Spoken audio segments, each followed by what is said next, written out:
প্রায় তাতে আপনি পরবর্তী যে যারা আবাদ করব, আবাদ করার জায়গারই আগ্রহী আছে, যদি টমেটো খেতে লাভ থাকে তারা কি আবাদ করব?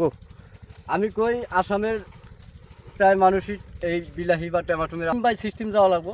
আমি যদি এবি খালি বুনিয়া থুয়া বা টেকুইয়া থাকি কামাবো না, হ্যাঁ হ্যাঁ বেকার ওটা আবাদ করা আছে না করাই ভালো। হ্যাঁ। এর পাশে কষ্ট করা লাগবো, যেরকম চাষা দিন রাত এর পাশে আছে, বহুত ধরনের যত্ন, মেডিসিন আবি যাবি, জাংলা মাংলা পানি দেওয়া, ক্ষেতের একটা সিস্টেম আছে। সিস্টেম বাই সিস্টেম গেলে আমার মনে হয় কৃষক ভাইরা উন্নত হবো। এগুলো তো সব খালি টাল না এইবিলাক মাকৈ এগুলা সব টাল আছে, মানে বহুত ধরনের টাল আছে, খালি টেমাটুম না। এনে পালেং শাক আছে, টেমাটুম আছে, বাগুন আছে, বহু ধরনের জিনিস আছে আর কি। এই জায়গায় আবাদ হয় আর কি করে। তো আমিও আশা করি আমার যারা খেতিয়ক ভাইরা আছেন, কষ্ট করেন, ফল পাবেন।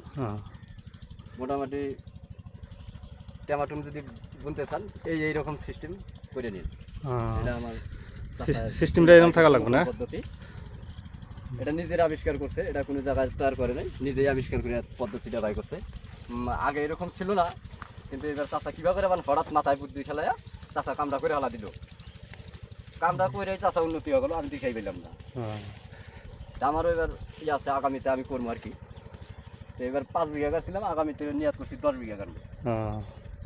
ঠিক আছে, লাভবান হয়েছি, নেওয়া না মোটামুটি চলে। যদি কারো ইচ্ছা থাকে যোগাযোগ করবা করেন, 8472899403 নাম্বারে যোগাযোগ করলে। ঠিক আছে, ধন্যবাদ।